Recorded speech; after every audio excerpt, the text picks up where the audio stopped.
Doctor నమ్రతపై అనేక కేసులు నమోదైనట్టుగా తెలుస్తుంది. గతంలో కూడా ఇదే అంశానికి సంబంధించి ప్రస్తుతం అయితే దర్యాప్తు కొనసాగుతుంది. పూర్తి సమాచారం మా ప్రతినిధి శశి నడికి తెలుసుకుందాం.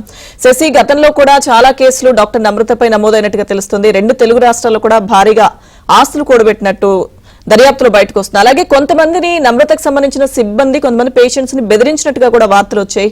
ఏంటి శశి అప్డేట్స్?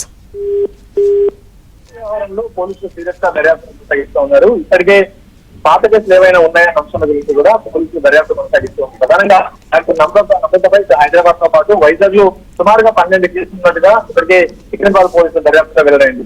2020 తర్వాత ఒక్క గోపాలపురం పోలీస్ స్టేషన్ పరిధిలోనే ఆమె మీద 5 కేసులు నమోదైనట్టుగా ప్రస్తుతం రికార్డులు చాలా స్పష్టంగా ఉంది. ప్రధానంగా ఈ ఐవీఎఫ్ కోసం తన దగ్గరకు వచ్చినటువంటి వారి దగ్గర నుంచి పెద్ద ఎత్తున డబ్బులు వసూలు చేయడం, ఆ తర్వాత పేద కుటుంబాల దగ్గర నుంచి పిల్లల్ని కొనుగోలు చేసి వారికి తెలియకుండానే ఈ పిల్లల్ని ఐవీఎఫ్ కోసం వచ్చిన వారికి ఇస్తున్నట్టుగా ఇప్పటికే పోలీసులు దర్యాప్తుగా వెల్లడవుతుంది. ఇదే కాకుండా ఐవీఎఫ్ తర్వాత సరోగసి లక్షల్లో వసూలు చేస్తుండడంతో ఎకరంగా వసూలు చేసినటువంటి ఈ డబ్బునంతా కూడా తెలుగు రాష్ట్రాల్లో భారీగా ఆస్తులు కూడబెట్టడానికి ఉపయోగించినట్టుగా ఇప్పటికే పోలీసుల దర్యాప్తులో వెల్లడైంది.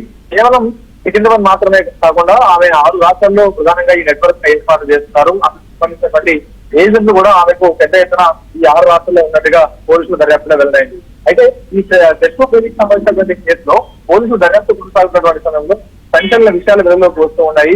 హైదరాబాద్, విజయవాడ, విశాఖలో ఈ పోలీసులు ఈ కేసుకు సంబంధించినటువంటి దర్యాప్తును కొనసాగిస్తున్నారు.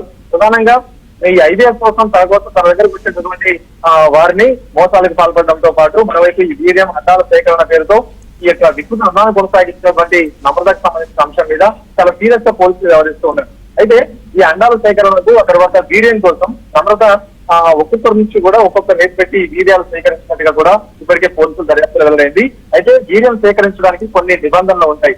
21 సంవత్సరాల నుంచి 50 సంవత్సరాల వరకు ఉన్నటువంటి ఆరోగ్యవంతమైన పురుషుల నుంచే ఈ వీర్యం సేకరించాలి. కేవలం 20 నుంచి 25 సార్లు మాత్రమే వీర్యం సేకరించాల్సిన అవసరం ఉంటుంది. కానీ నమ్రత అండ్ టీమ్ మాత్రం బిచ్చగాళ్లను కూడా వీర్యం సేకరించడానికి వినియోగిస్తున్నట్టుగా పోలీసుల దర్యాప్తులో వెల్లడైంది. కిందవారి పరిసర ప్రాంతాల్లో ఉండేటటువంటి బిచ్చగాళ్లకు డబ్బు, ఆ తర్వాత మద్యం, ఆహారం ఆశించి వారిని ల్యాబ్ వచ్చి వారికి ఫోన్ వీడియోస్ చూపించి వారి దగ్గర కూడా ఈ వీర్యం సేకరించినట్టుగా ప్రధానంగా పోలీసుల దర్యాప్తులో వెల్లడైంది. ఎక్కడికక్కడ నిబంధనలను ఉల్లంఘించి ఈ సృష్టి టెస్ట్ బేబీ సెంటర్ ను నమ్రత నడుపుతూ ఉన్నారు.